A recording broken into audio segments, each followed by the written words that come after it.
What is going on, guys? Welcome back to the channel. If you are new here, my name is Bruce, this is What's Popping, and in today's video we have some Grail mail.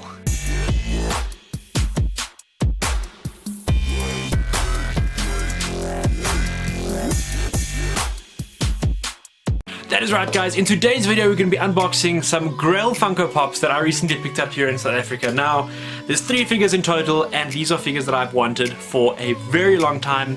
In some cases, never thought I would get them. So just to catch people up to speed, when you talk about a Grail Funko Pop or a Grail figure, it's something in your collection that you have wanted for ages, you've struggled to find. Some people define it by monetary value, so it might just be a really expensive Funko Pop like the Headless Ned or something crazy like that. For me, it's all about a figure that you have had to chase, hunt down, find a way of getting hold of it and getting it into your collection. Sometimes money plays a factor in that because there are figures that are just, for me, I won't pay more than a certain amount for a Funko Pop. You'll see, like, if you look at my collection, the bulk of what makes up my pop price guide value or any of my values is there more the number of figures I have rather than a few figures that cost a lot of money. So I'm all about collecting what you like, collecting what you enjoy, and just enjoying that journey and that whole experience. And then it's nice to share that with you here on the channel. So in today's video we have 3 figures, as I said before, that are personal Grails of mine. Guys, Grails are very personal. That's something I just want to touch on quickly. You speak to different collectors about a Grail. As I said, it could be money, it could be the way you look for it. For me, it's about a very special piece to you. So I'm going to start off with the first one here, and this was bought from a collector locally in South Africa who was selling up his collection from Rion. I saw it over on the Funko WhatsApp group that we're on. I will leave links to all the Funko Facebook groups and everything down below, guys. Make sure you check them out if you're in South Africa. Definitely worth joining. It's a great community to be part of. Guys are selling, they're trading, and most guys, I mean, pretty much all the people on those groups know what they do with collecting. It's a group run by collectors for collectors. So if you are looking to sell something or buy something, you can get references for people. They'll let you know how well those people ship, all those kind of things that we all are very nitpicky about as Funko collectors. Anyways, let's get up to the first one, guys, and this is one I never thought I would have. Saw it ages ago when I was compiling my PPG, my pop price guide wish list, and today I finally have him in my hands in a soft protector, and it is E.T. the Extra-Terrestrial.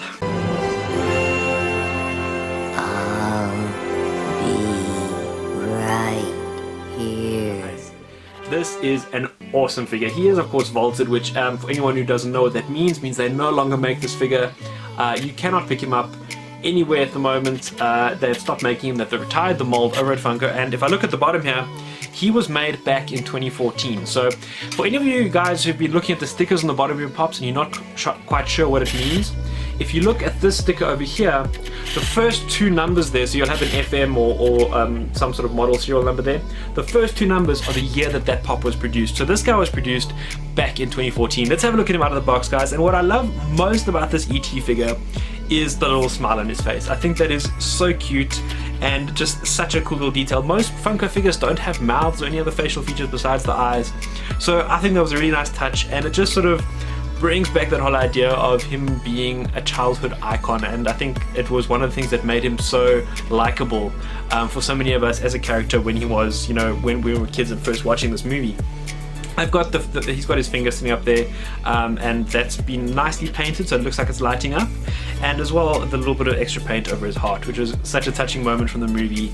I don't think I need to say anything more about that. We all loved this movie as kids, and for me, that is the reason this is a Grail, because this is such an awesome childhood memory and such a cool little figure. I absolutely adore him. I'm so thankful to Rion for setting him out to me in such great condition, and for agreeing to sell him to me.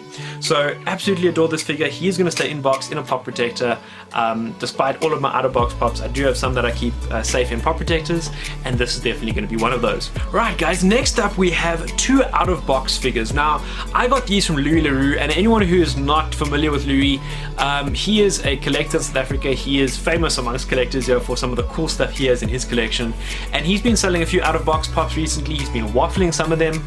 So guys, if you haven't already, go and check out the South African Waffles group. You can enter some cool raffles there to win awesome pops. People are posting Grails all the time, all sorts of personal Grails, all sorts of financially suited Grails, all those kind of things are on that group. Go ahead and check those out. If you have something you want to sell, go ahead, check it out. talk to one of the moderators and we'll see if we can organize a waffle for you as well. But anyways guys, I picked up 2 out-of-box figures from Louis, and he brought in, I know he was collecting one stage quite a few Freddy Funko figures, and he brought in a few Freddys, and there was one that I really wanted, and I recently picked it up from him. So he is out of box, which I don't mind, and Louis of course gave me a great price on that because he's out of box. But we have a Space Needle Freddy. Now this guy is such a cool figure, and the reason that I wanted him was because, of course, if you look at the back, he's got the Funko HQ on his shirt, and he was released as part of the opening of the Funko headquarters over in Seattle. So of course, being in South Africa, couldn't get there. Watched lots of videos on how it is open, what the store looks like. So this to me is a cool little figure commemorating the opening of that store, and a great day for Funko. But it's also a little token for me of a dream that I would like to go to the Funko HQ one day. So the fact that I have this little guy is a little reminder, and a little you know, you put things on your hope board or your dream board or whatever. This Freddy is that for me. So one day when I go to Funko HQ, I'm going to remember my little Freddy. I will take a photo of this Freddy with me and show him to the guys there, the staff there, and tell them that this Freddy made it all the way from Seattle to South Africa, and I made it all the way from South Africa to Seattle. That's the idea behind this little Freddy. I love his glasses. I love his little the little freckles on Freddy. I do have another Freddy Funko, which some of you guys who've been watching the channel will know about, and that is the Daryl Dixon as Freddy, or Freddy as Daryl Dixon from The Walking Dead. And if you remember my critique of that one, I did say that I was upset that Freddy didn't have a crown. Now I have a Freddy with a crown. So I'm really happy with this Freddy. Love having him in my collection. He's going to stand somewhere behind me here, I think, for future videos. We might do a bit of reworking on the scene behind me, and definitely incorporate him in there. Next up, guys, we have the last figure we're going to be showing off today, and it is another figure that I got from Louis when I went to go pick up my Freddy Funko, and that is Clark Kent as Superman.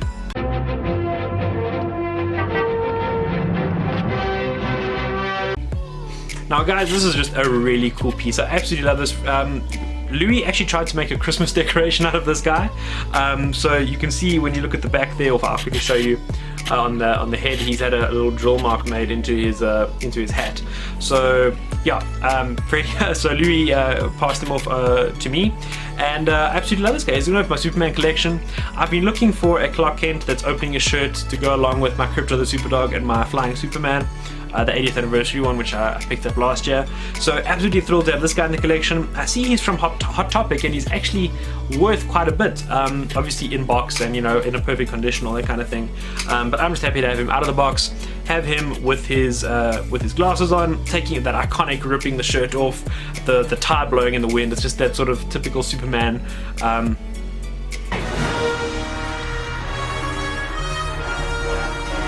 Yes, okay, yes, and Spider-Man scene that we know and love from all those superhero movies. Anyways guys, that about does for today's video. I hope you enjoyed it. I hope you enjoyed seeing these pops out of box and up close and personal. Let me know in the comments down below, what grails are you looking for? What is a grail for you? What defines a grail for you? And what grails are you looking to pick up to add to your collection? I always love hearing from you guys. As always guys, comment down below, let me know about those grails, hit that like button, do all the other YouTube cliches, make sure you subscribe to the channel, ring the notifications bell. You know what to do by now, you know the drill, and I will see all of you guys in the next video.